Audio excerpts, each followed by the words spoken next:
Hey, back again for Ask a Witch. I just wanted to begin by saying thank you for tuning in, those of you who are watching this vlog, and it's great to be here, being able to talk about things that, are of interest to those who are delving into looking at magical practice and the different structures and exploration of, one's own power. So today we're going to be talking about solitary work in contrast with coven work. And there's a lot of controversy about this particular topic. A lot of people want to get really upset and argue about it. I've done a lot of solitary work. I've also done a lot of coven work. And I can tell you that they're very different in some ways, but also there's some similarities.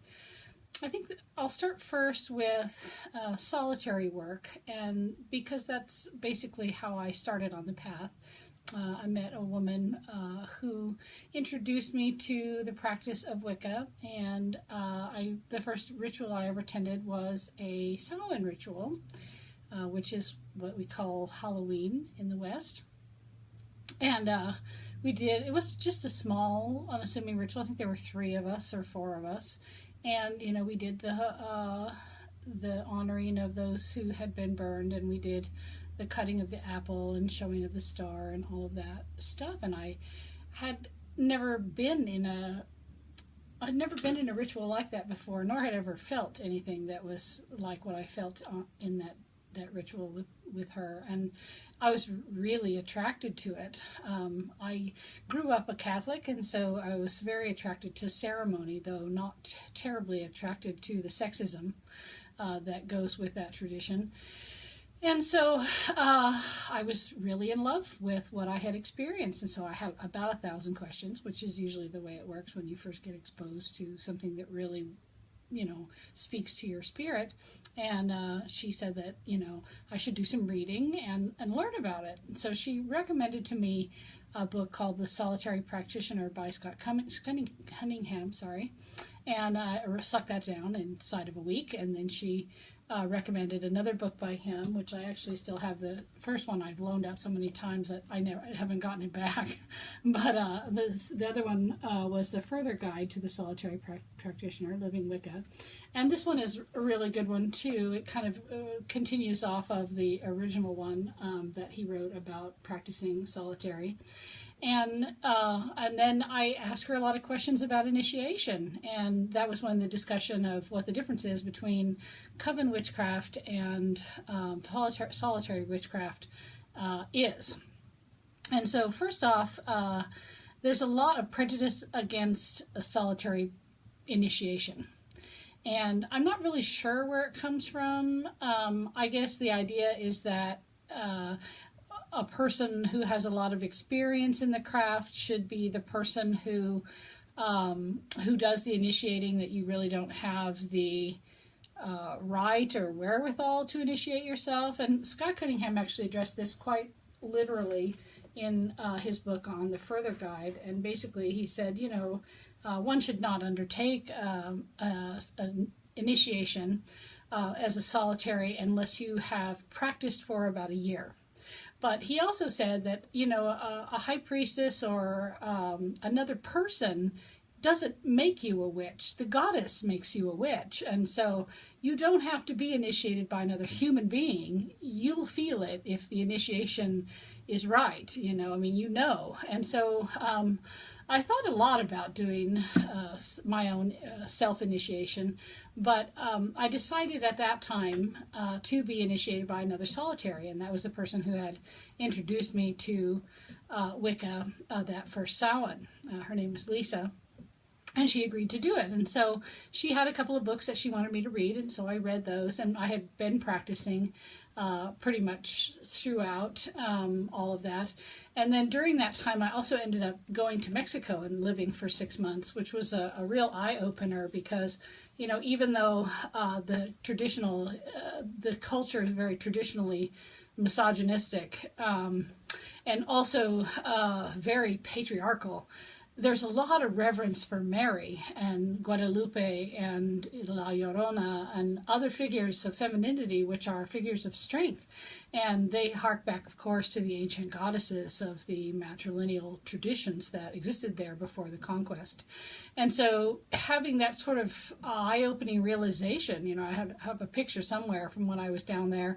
I went to this church, and there were all these figures that were in this little alcove that had a piece of glass in front of it.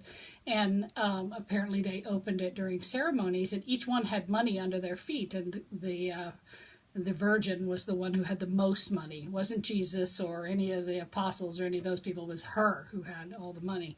I thought, wow, you know, that's still a pretty big deal in a culture that's so patriarchal, for Mother Mary to be so revered, so much more revered, at least in that medium, than the other figures there. So when I came back to the United States, I immediately contacted Lisa and said I was ready. And so we scheduled an initiation, and we went through all of the steps that are written in all of the books, a prescription of how one should enter the circle and the things one should say and all of that stuff. And it was really important to me, at least as an anthropologist, the symbolism of everything was really important to me. So I analyzed a lot of the information about how I should enter the circle. You know, should I be blindfolded? Should I be tied? What should be involved? You know, all of those things. What do they symbolize? And when I felt comfortable with the symbolism and understood the reasons for doing those things, then we did the initiation. But I wasn't initiated into a coven. I was initiated as a solitary. And I practiced solitary for a long time. Not always by myself, though. You know, solitary doesn't mean that you always do circle by yourself.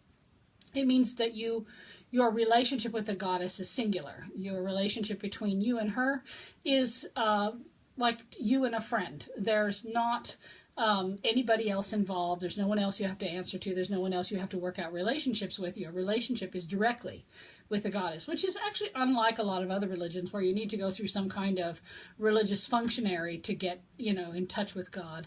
In Wicca, you're in direct touch with God all the time. So that I really liked about it. And so this went on for, I guess about 10 years or so.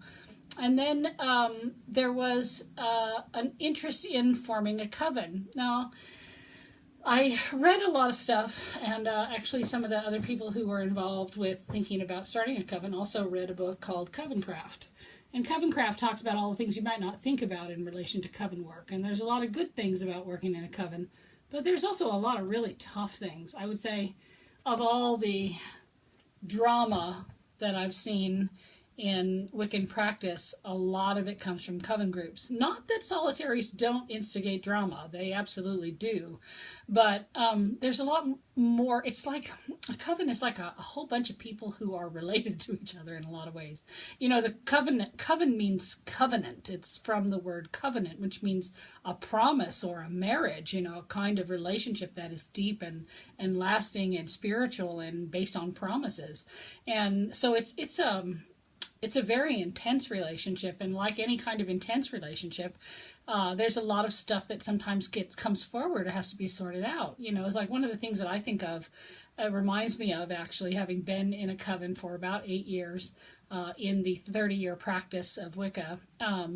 That reminds me a lot of what it's like being here. When I moved here to Washington, I moved here with another family, and we live on a piece of land together, and we have responsibility for the land together, and we have to look at each other every day and sort things out every day and work out our karmic crap with each other every day.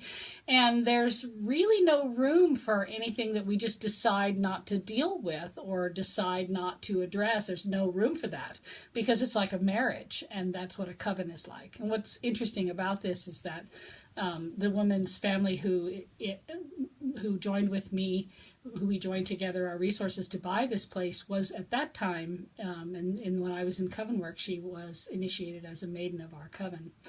That's also the difference between a coven and solitary work, too, is that covens have jobs. You'll have someone who's, a maiden, you'll have a mother, you'll have a crone, you'll have a high priest or high priestess or both.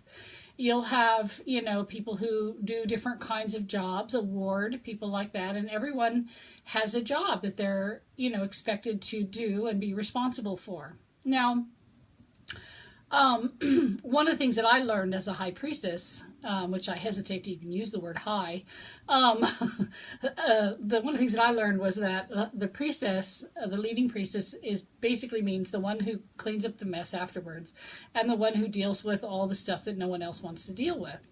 And I found coven work to be a little on the heavy side. I did enjoy the work that we did. That our coven went anywhere from 3 people to 13 at any given time. Most of the people that we were in coven with are still dear friends of mine, because once you become family, you don't really ever go away from that. My high priest, Paul Currier, just died a few months back, and it was really heart-wrenching for me. It was a lot like losing a brother or a lover. And so that connection in your coven is a very, very strong one, and everyone has a job in there to carry the energy of whatever it is you're doing. Now, in that, it's important to remember that if you're in a coven, you have a responsibility to others in the coven, and there are relationships that must be served. And so if you think about it like this, if you have a relationship with one person, then that's 2 relationships, their relationship with you and your relationship with them. And if you have 3 people in the coven, then you have 6 relationships. Okay, so when the number of people gets large, the relationship number gets large and complicated. And so there's also really no room for anything like hierarchy, which is something that humans tend to naturally do to some degree. I know Wicca is based on a non-hierarchical sort of tradition, but we still get that hierarchical sort of thing in a lot of covens. Some coven folks that I've met, the high priestess has all the power and all the control over what is done. In our coven, we had some of that in the beginning until we figured out that was really no fun, and it really was kind of not in the spirit of how it should be practiced. And then we ended up doing it so that everybody would, at different Sabbats, someone would volunteer to lead. And so that way I didn't have to do all the rituals or think up all the stuff we were going to do or any of that. There was a changeover in who was responsible for what, so that we weren't all doing the same thing all the time. One of the things I will say about coven work is that you can accomplish a lot. If you've got a group of people, at one point I think we had like 7 or 8 people, and we were doing witch camps, and we really had a lot of success with that. We had, we got together and we raised a little funds, and we rented a campground, and we made flyers, and we sent them out and put them around, and just basically opened it up to whoever was interested. And the first year, I think we ended up with about 45 people, which was kind of amazing, dancing around a maypole, which at that time, the priest I was working with was Wynn. And we had found a fabulous maypole that was floating down the Yuba River. We fished it out of the river, and we sanded it down and varnished it, and then we cheek to cheek carved goddess and god runes in the side, around the center of it. It was a very, very passionate and beautiful piece of work, and the witch camps were amazing. And then the next year, I think we had like 80, and the year after that, we had 150 people that came, and it was just glorious. And we did that for 7 years, and we did that as a coven. And there were times when drama came up, absolutely. When someone felt like someone else wasn't doing enough work, or like there was, confusion about who was responsible for what. We definitely had some conflict, and there's still some conflict, which is an important thing to recognize. There are still 3 people out of I think there was probably about 20 people overall that we had in and out of the coven over the course of 7 years. There's 3 people who, and I can't understand for the life of me why people hold on to drama for this long, but there are still 3 people who are holding on to some serious drama after all this time, 20 years. And whenever I run into them, there's a whole lot of, and I'm just like, why would you waste your energy for 20 years on that? I just don't get it. But, people have their stuff, but the rest of us are all very close still. And as I said, the woman who was the maiden of the coven is now my partner in crime on a 40-acre piece of property. So the energy can accomplish quite a lot. Our witch camps were wondrous, and people still talk about them, and pictures come up at May Day every year from 20 years ago from those witch camps. So I will say that a lot can get done magically and energetically and physically working in a coven. But it doesn't diminish what one can do on one's own as well. Some of the things that are wonderful about being a solitary are that you can dance under the moon and not really be thinking about what anyone else is thinking of your dancing or you being naked or whatever else you're doing. You do what flows for you, what feels right for you, and it's not about relationships or political things within the coven. It's about your relationship with the goddess. It's a singular relationship that is very, very sacred, and in many solitaries use their magical name only in ritual, so only they and the goddess know their name, and no one else knows it.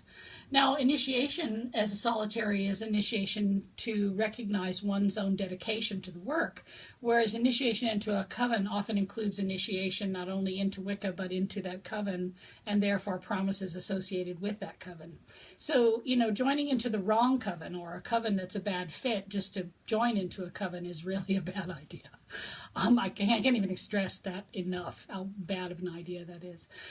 Because, sometimes we have covens that are very hierarchical, or we have covens that are very dark, or we have covens that are very strict and rigid about how things must be done and who, what you must read and what what kind of assessment of your skills must be done. And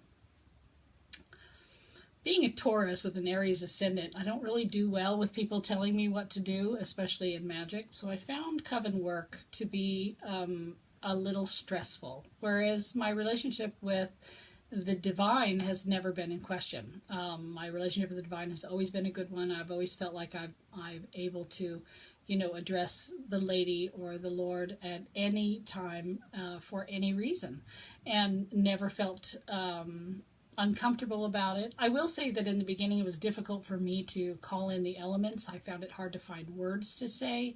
And that's one thing that's nice about coven work also, is that you can listen to others do it for a while until you feel like you've got a grasp on what it is that they're actually invoking. But what I found for me is getting to the point where I figured out what it was I was invoking. Like I learned, because I was a solitary for such a long time, how to call in the elements like a lover. And when you do that, they come to you, and the relationship is very, very intimate, and it makes you strong as a witch. So maybe it's a good idea to be solitary for a while before you join a coven. I think joining a coven at the beginning of your path sometimes makes it so that maybe you lean on others more than learning to walk strongly on your own path. And I think it's important for us to walk strongly on our own path. I think it's important for us to have clear directives whenever we do magic.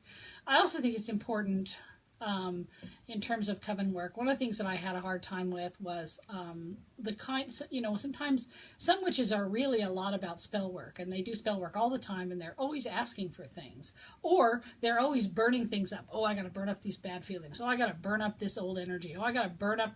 And I just feel like, for me at least, Circle was about honoring and offering and celebration and, connecting and not asking for stuff every time I was in Circle, and not throwing away energetic garbage every time I was in Circle. And so that was one of the things that was a difficult point for me when we had a coven, because sometimes people would join into the Circle and we thought they would be a good fit, and they ended up not being such a good fit, because that's all they ever wanted to do was to ask for things or to throw away their energetic garbage in Circle. And while those are uses that are certainly fine for Circle, there are things that one does in Circle. I think when that's all you do in Circle, you're missing out.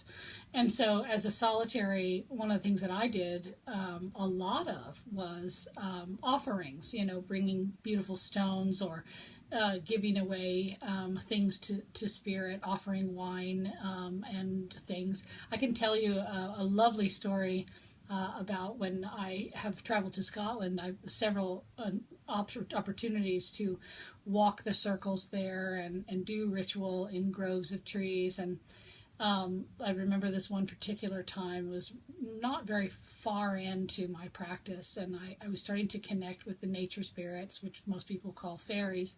And I was in Scotland, and I had driven all day long to get to the border of Scotland, and we stopped at this little campground that was just past a standing stone circle that we had visited that day. And we got out of the car and unloaded all of our gear and got everything set up with our little tent, and it was starting to get dark. And I told my then husband, I said, I really need to go and connect with this land. I feel really strongly that I need to go and connect with this land. He said, okay. So I took off, and I'm walking along this fence, and there's a forest on the other side of the fence. And when I say a forest, I mean like the ones out of stories, like dark and big trees and gnarled up thing, and didn't feel evil or bad to me, but it was certainly a deep forest. And I'm walking along, and I can hear drums and rattles and things, and singing and flutes and pipes, and I'm walking along thinking, wow, that's amazing. There must be some fairies or nature spirits in the woods here. It was right around a Sabbath too. It was right around, I think it was right the day before Lou. And I thought, I have to come back and tell my husband about this, And so I went and I found this little grove of trees. It was kind of down a little bitty hill, and I had a little bag of altar items, and I went down there, and I went into the little grove. And at first the trees were like in my face and trying to keep me from getting in there, and it was kind of crazy. And so I was like, okay, I come to honor you. I come to honor you in spirit. So the trees kind of moved out of my way, and I walked in, and there was this little clearing in the center of this grove of trees with a little flat stone in the center. And I thought, well, that's lovely. So I sat down, and I took out my altar items, and I put them on the little flat stone and poured some wine in the little cup that I had, and left some little pieces of shortbread that I had collected during the day for the fairies. And I closed my eyes, and I started singing. I offered a song up to the spirit. And I sang, I don't really know how long I sang. I do know that when I stopped singing, it was starting to get dark. But the crazy thing is when I opened my eyes, I saw like 1,000 little lights in the grasses. And the grasses were all those big seed heads, like you see in paintings and stuff. It was like a whole field of grain, and it's Lou, and all of these little lights. And I thought, oh God, I must be hallucinating. So I closed my eyes, and I sat there for a few minutes, and then I opened my eyes again, and they were still there. And so I was very thankful. And so I took some of the wine, and I poured it on the ground, and I thanked the fairies for attending and for being there for my song. And then I closed my eyes, and I offered another song, and when I opened my eyes, the lights were gone. And I got up, and I cleaned all my stuff up, and I ran back to the campground to get my husband. And my husband was like, the biggest muggle on earth. I mean, he just had no spiritual orientation at all, but he was very tolerant of mine. And I said, oh, you gotta come and listen at this grove. There's all, you can see, there's fairies there. I can hear them. And he said, really? Okay. So he followed me, and we went there, and it was just dead silent. And I just really had this sense of them, hiding behind the trees going, she thinks he can see us. So it was a very interesting experience where I was able to connect with nature and spiritual beings and fairies, or whatever you want to call them. And I felt the goddess very strongly. I felt it in the trees. I felt it in the ground there. I felt connected, and I felt like I had an invitation. Like I felt like I could have wandered into the woods and joined the fairies and maybe never came back. I totally could hear them.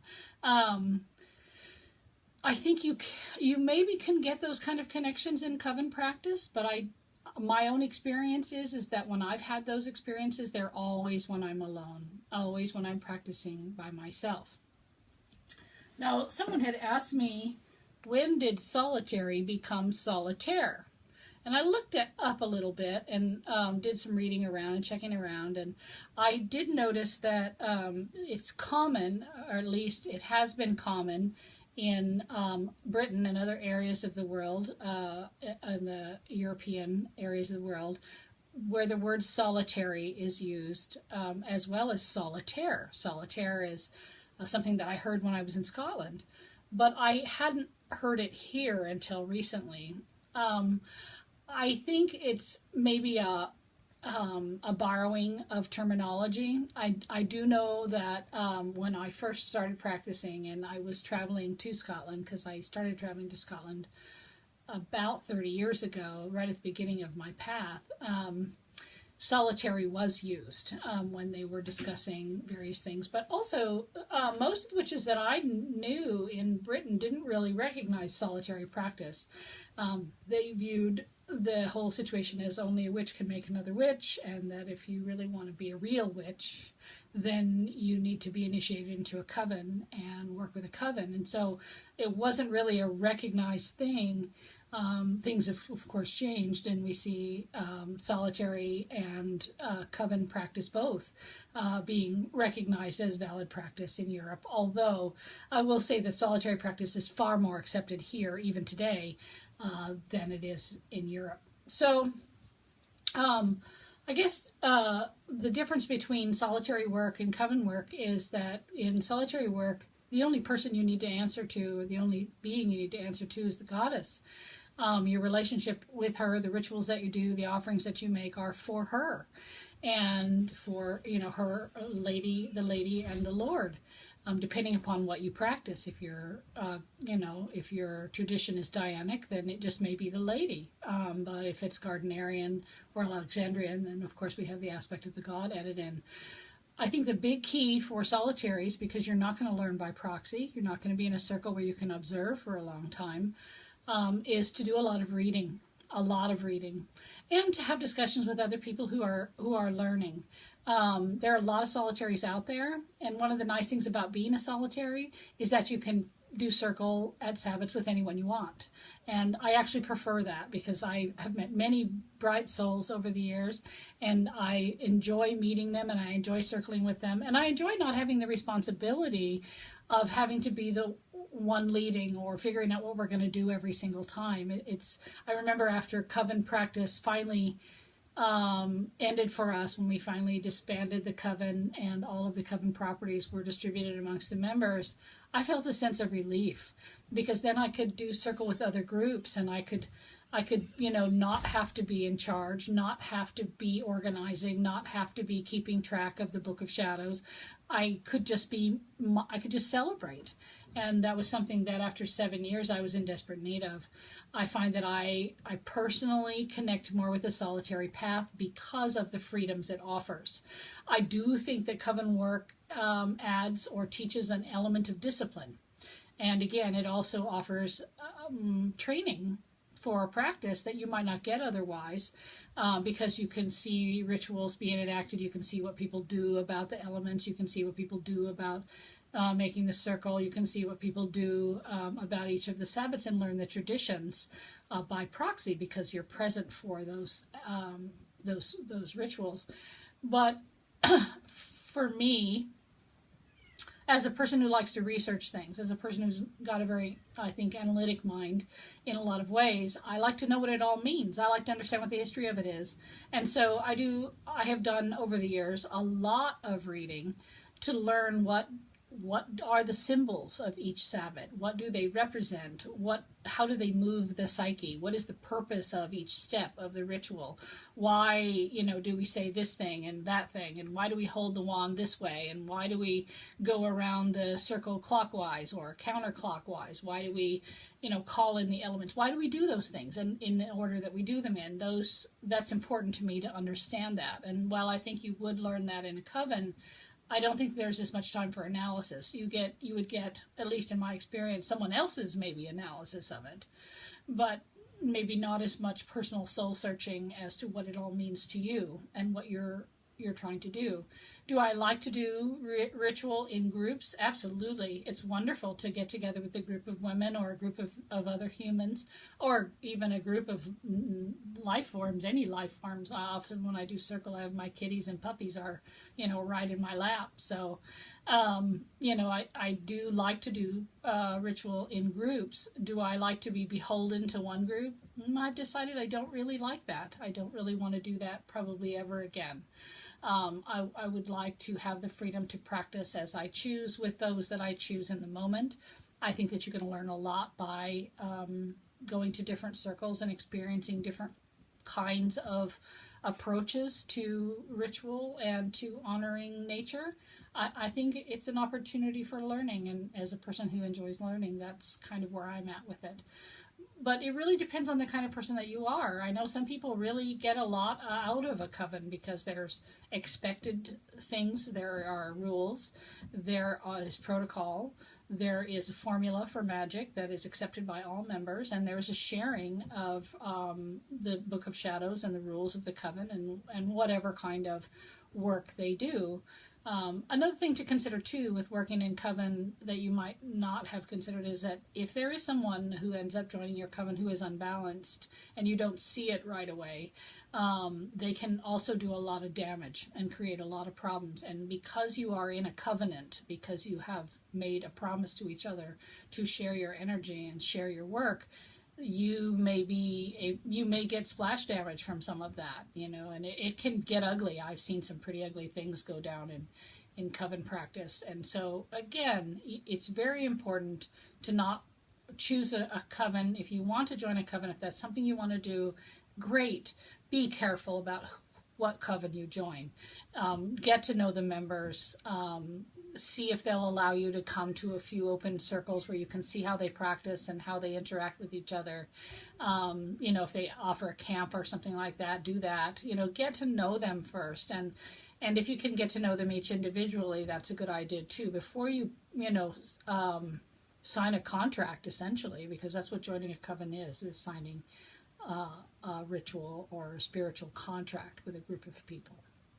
So, does anyone have any questions about any of the stuff that I've talked about solitary practice or about coven practice? Anybody have any thoughts or questions they'd like to ask in relation to that? And also keep in mind that, if you don't have any questions that have come to you right now, but you think of some later on, you can always type them in underneath the vlog. But you can also ask me later, too. I usually give some time before a vlog for people to ask questions, but you're certainly welcome to type them in at any time. I can see them on my screen when you type them in, and then I can, try to address them. I will say that I am in no way an expert on any of this, at least in my opinion. However, I do have 30 years of practice both in and out of coven, and I've had a lot of experiences which I can certainly share with you.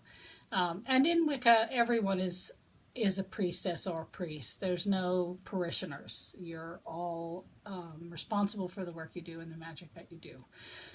So, that said, if there's not any questions, then I'm going to sign off.